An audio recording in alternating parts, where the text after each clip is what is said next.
Everyone, welcome back to my channel with another video. तो आज की क्लास के अंदर हम स्टार्ट कर रहे हैं नेक्स्ट टॉपिक, जो कि है हमारा किस चीज का, बजट डेफिसिट का। किस चीज का है हमारा नेक्स्ट टॉपिक? Budget deficit. तो आइए स्टार्ट करते हैं। बजट डेफिसिट होता क्या है? एक ऐसी सिचुएशन जहां पर बजट एक्सपेंडिचर बजट रिसिट से बड़ा होता है। अबे बजट एक्सपेंडिचर बजट रिसिट ये क्या है सर? बताओ ना। बता रहा हूँ, सबर करो सबर करो।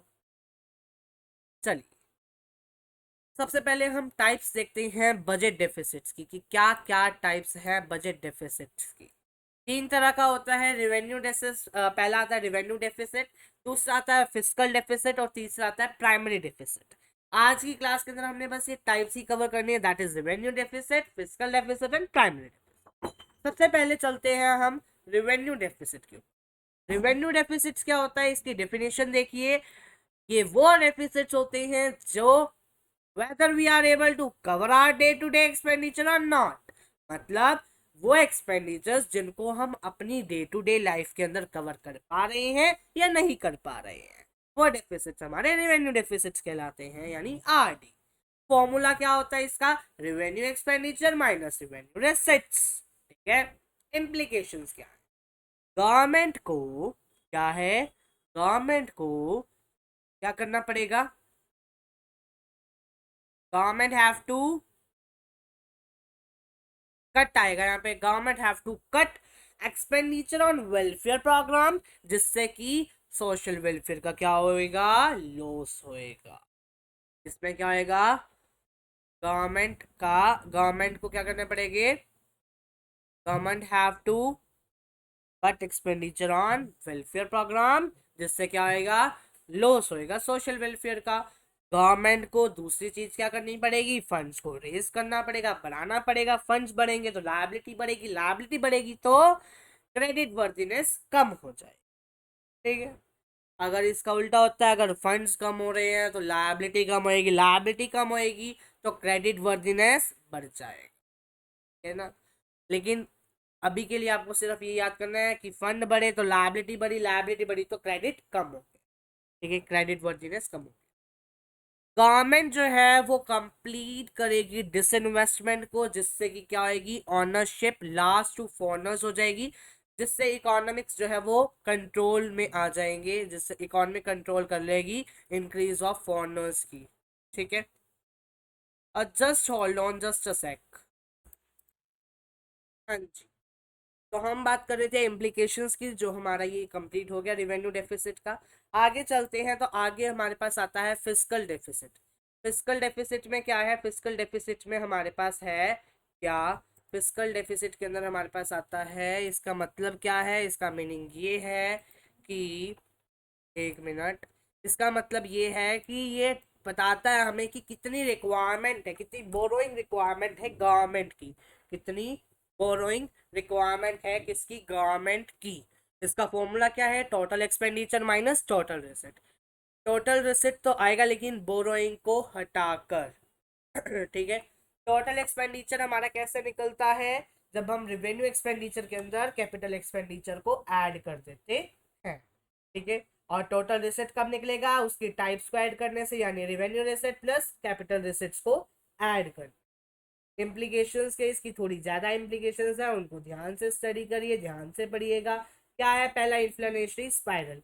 इन्फ्लेशनरी स्पाइरल का क्या है कि ये बोरोइंग होती है आरबीआई से, जिसको जो कि क्या हो जाती है? इंक्रीज हो जाती है मनी सप्लाई से, और मनी सप्लाई इंक्रीज होने से जनरल प्राइस बढ़ जाता है।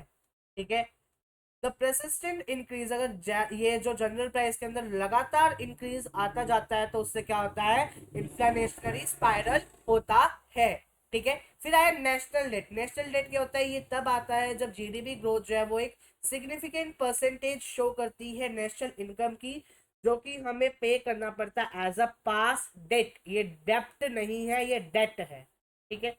तीसरा आया vicious circle at high fiscal deficit and low GDP growth. Vicious circle क्या होता है? फंस जाना, एक ऐसा सर्कल जिसके अंदर हम फंस जाते हैं। हाई फिस्कल डेफिसिट होएगा तो यहाँ पर लो जीडीपी ग्रोथ होएगी, अगर लो जीडीपी ग्रोथ होएगी तो हाई फिस्कल डेफिसिट। ठीक है। एक सीधी सी बात है, फिस्कल की दोनों चीजें क्या हो जाएंगी देखो फिस्कल डेफिसिट हाई है तो जीडीपी ग्रोथ कम, जीडीपी का ग्रोथ कम होएगी तो उससे फिर से जो है डेफिसिट, फिस्कल डेफिसिट बढ़ जाए।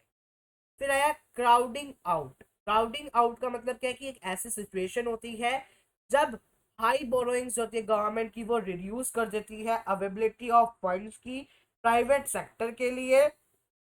प्राइवेट सेक्टर के लिए क्यों? क्योंकि यहाँ पर फंड्स की स्केर्सिटी है। स्केर्सिटी क्या होती है? जब भी किसी रिसोर्स की डिमांड ज्यादा होती है और उसकी सप्लाई कम होती है, तो फंड्स की जो डिमांड थी वो ज्यादा हो रही थी, सप्लाई कम थी। अब जो था स्केर्सिटी थे, फंड्स इनहेरिटेड रेट जो थे वो शूट अप हो गए, इनहेरिटेड रेट शूट अप हो गई। अकॉर्डिंगली जो ओवरऑल इन्वेस्टमेंट थी इकोनॉमी के अंदर वो क्या हो गई? रिड्यूस हो गई। ठीक है। फिर आया erosion of government credibility. Erosion कैसे हुआ गवर्नमेंट क्रेडिबिलिटी का? हाई फिजिकल डेफिसिट जो है, हाई फिजिकल डेफिसिट इरोड जो है वो क्रेडिबिलिटी ऑफ गवर्नमेंट जो है वो डोमेस्टिक होती है और as well as international money market के अंदर होती है। ठीक है। जो हाई फिजिकल डेफिसिट एरोड्स है वो क्रेडिबिलिटी ऑफ गवर्नमेंट को करते हैं, domestic as well as international money market के अंदर। क्रेडिट रेटिंग जो होती है गवर्नमेंट की उसको लोअर किया जाता है, कम कर दिया जाता है, जिससे कि ग्लोबल इन्वेस्टर्स जो है वो विड्रॉ करना स्टार्ट कर देते हैं अपनी इन्वेस्टमेंट को डोमेस्टिक इकोनॉमी के अंदर से। इसको करने से क्या होता है कि हमारी जीडीपी ग्रोथ रिड्यूस हो जाती है। Last topic and last slide of this topic, that is primary deficit. Primary deficit क्या होता है? इसका मतलब ये है कि ये शो करता है बोरोइंग रिक्वायरमेंट्स ऑफ गवर्नमेंट की करंट ईयर के लिए। फॉर्मूला क्या है? Fiscal deficit minus interest payment. ठीक है। इसमें एक इंपॉर्टेंट पॉइंट याद करना है कि जीरो प्राइमरी डेफिसिट का मतलब क्या है कि गवर्नमेंट को सिर्फ बोरो करना है अपने पास्ट के लिए। ठीक है। तो मिलते हैं आपसे जल्दी ही नेक्स्ट क्लास के अंदर, तब तक के लिए bye bye. Thanks for watching this video. Stay healthy, stay safe at your home. Bye bye.